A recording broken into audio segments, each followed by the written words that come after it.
Love कुश समाज की बात आती है तो आदरणीय नीतीश बाबू को पेट में दर्द हो जाता है। आज पाकिस्तान आजाद नहीं होता, आज बांग्लादेश नहीं होता, क्योंकि हमारे पास सरदार थे। और उनको बीच बीच में कीड़ा काट लेता है कि प्रधानमंत्री बनना और कुछ नहीं। वो कोई साधारण व्यक्ति नहीं है साथियों। जिस व्यक्ति ने इस अखंड सपना देखा, आज इस भारत की बात करते हैं, आदरणीय आरसीपी सिन्हा जी और आदरणीय विजय सिन्हा जी ने जिस बातों को रखा, आज यदि सही में सरदार पटेल, क्योंकि लंबी बात इन लोगों ने रखी है, सरदार पटेल यदि इस देश के प्रधानमंत्री हुए होते तो मैं गर्व से कहता हूं, जो अखंड भारत का सपना पंडित चाणक्य ने देखा था, सम्राट अशोक ने देखा था, आज जो हिंदुस्तान है इससे 3 गुना भारत बड़ा हिंदुस्तान होता। आज पाकिस्तान आजाद नहीं होता, आज बांग्लादेश नहीं होता, क्योंकि हमारे पास सरदार थे। लेकिन लोकतंत्र की हत्या की गई। ठीक कहा हमारे कई साथियों ने कि एक तरह से आजादी के पहले के इतिहास को पूरी तरह चोरी करने का काम किया गया। और हमारे एक साथी ने कहा नकली सरदार बनाया गया। देखिए साथियों, स्पष्ट है, यह भारत अखंड भारत बनता और कितना बड़ा भारत होता। आज यदि सरदार पटेल की बातों को समझिए, 567 रियासत को एक साथ जोड़ने का काम किया। और हम गए थे, जूनागढ़ गए थे, भारतीय जनता पार्टी के चुनाव प्रचार में जब जूनागढ़ गए, हम लोगों ने देखा वहां पर किस तरह जूनागढ़ को भारत में मिलाया, हैदराबाद को मिलाया गया। कश्मीर की समस्या आधा और अधूरी रह गई। लेकिन हमें पूर्ण भरोसा है, बाद में उस सपने को साकार किसने किया साथियों? 75 वर्ष तक हम लोग इंतजार कर रहे थे कि अखंड भारत का सपना जो सरदार पटेल ने देखा था, उस सपने को साकार कौन करेगा?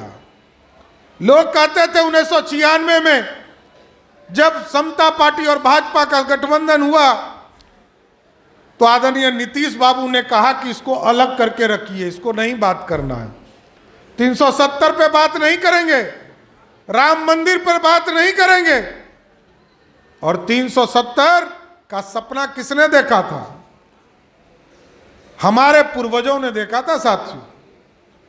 सम्राट अशोक यदि पंडित चाणक्य के नाम से, जिन्होंने इस अखंड भारत का सपना देखा, उसका उपराजधानी श्रीनगर था और पूरे देश और दुनिया में राज करते थे।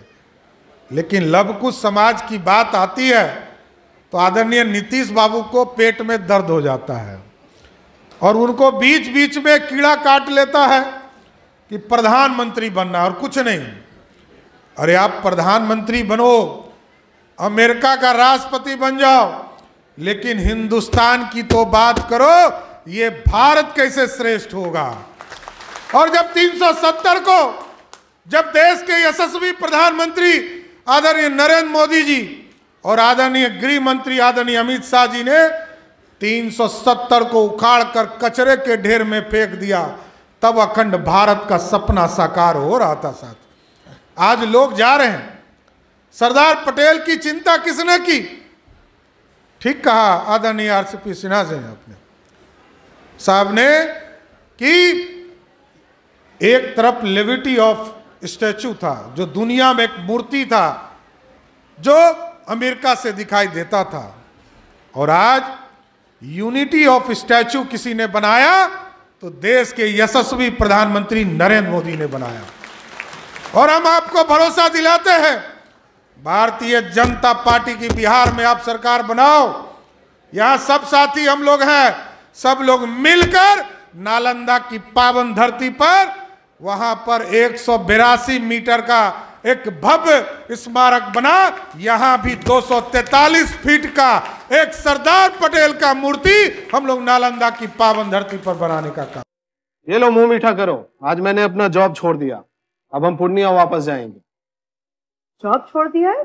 मतलब ये घर कैसे चलेगा, हम करेंगे क्या और माँ बाबूजी क्या बोलेंगे? इसलिए मैं एक और मिठाई का डब्बा लाया।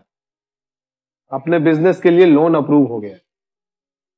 अरे लोन अप्रूव हो गया वो तो ठीक है, लेकिन पूर्णिया में हम रहेंगे कहाँ? अपना घर भी तो नहीं है वहाँ। इसलिए तो एक और मिठाई का डब्बा अलग से लाया हूं। हमने पूर्णिया में घर ले लिया है, पूर्णिया के ई होम्स पैनोरमा में। पूर्णिया में पैनोरमा ग्रुप लेकर आए हैं ई होम्स पैनोरमा। बड़ा घर, आलीशान जिंदगी और अत्याधुनिक सुविधाओं के संग। अरे अरे, अब क्यों मुंह मीठा करवा रही हो? क्योंकि हम घर वापसी जो कर रहे हैं। घर वापसी की खुशी पूर्णिया में ई होम्स पैनोरमा के संग। E Homes Panorama, luxurious lifestyle redefined.